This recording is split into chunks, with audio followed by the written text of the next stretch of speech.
Космоса винаги е крил тайни, които будят нашето въображение. Днес ще се гмурнем в една от най-загадъчните и мистериозни теми – черните дупки. Гледайте!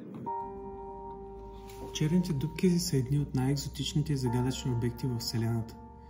Те представляват гравитационни аномалии, които поглъщат всичко, което попадне в тях, включително и светлината. Научното им изследване не само разкрива детайли за самите тях, но и ни помага да разберем фундаментални принципи за структурата на Вселената. Черните дупки са региони в пространството, където гравитацията е толкова силна, че дори светлината не може да избяга. Основната им характеристика е хоризонтът на събитията, границата отвъд която нищо не може да се върне. В центъра на черната дупка се намира сингулярността. Това е точка с безкрайна плътност и изключително силна гравитация. Още през 18 век британският учен Джон Мичел предлага концепцията за тъмни звезди. Той предполага, че ако звезда е достатъчно масивна, нейната гравитация ще бъде толкова силна, че дори светлината няма да може да я напусне. През 1915 г. Албърт Айнщайн публикува общата теория на относителността, която предсказва съществуването на обекти с толкова силна гравитация, че те могат да създадат черна дупка.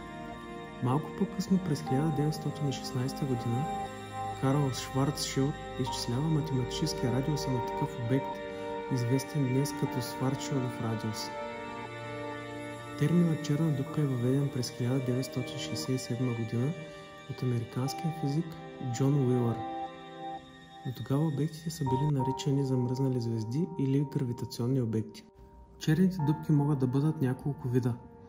Стеларните черни дупки се образуват, когато масивна звезда изчерпи горивото си и колапсира под собствената си гравитация. Масите им са между 3 и 10 пъти масата на Слънцето. Супермасивни черни дупки.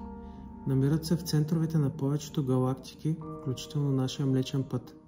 Те имат маси от милиони до милиарди слънчеви маси. Произходът им все още е загадка. Черни дупки са средна маса. Те са междинен тип черни дупки и са откривани само в специфични среди, като звездни купове. Примордиални черни дупки. Теоретично тези черни дупки са се образували веднага след големия взрив. Те биха могли да имат всякакви размери от много малки до големи. През 2015 г. учените от LIGO откриват гравитационни вълни, създадени от сливането на две черни дупки. Това е първото директно доказателство за съществуването на черни дупки. Гравитационните вълни са изключително важни, защото носят информация за масата, скоростта, дори историята на черните дупки. През 2019 г. астрономи за пръв път заснемат черна дупка в галактиката М87. С помощта на Event Horizon телескоп учените визуализират хоризонта на събитията като ярък пръстен около тъмна сянка. Директно доказателство за съществуването на черни дупки. Черните дупки изкривяват пространство-времето около себе си. Това води до феномени като спагетизация и забавяне на времето. През 1974 г. Стивън Хокинг предсказва, че черните дупки излъчват радиация, така наречената Хокингова радиация.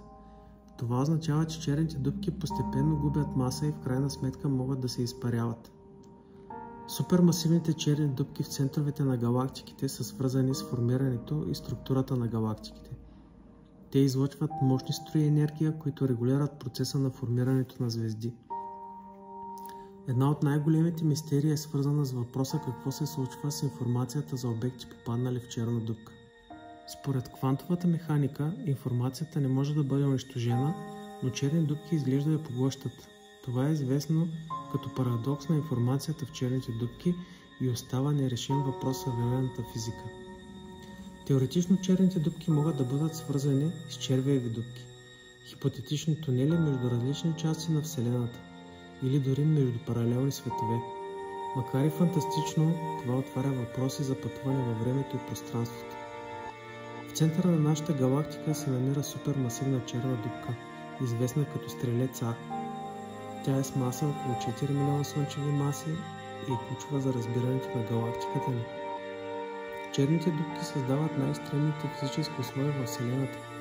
Температури от милиони градуси в акреционните дискове около тях, магнитни полета, които са милиарди пъти по-силни тези на Земята, скорости близки до скоростта на светлината.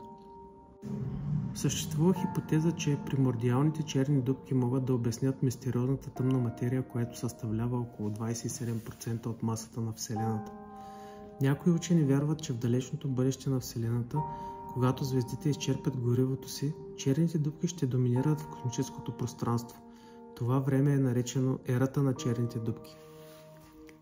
Черните дупки са врата към разбиране на космоса и природата на реалността. Те не само ни провокират да задаваме въпроси, но и ни вдъхновяват да търсим отговори на най-дълбоките мистерии на Вселената.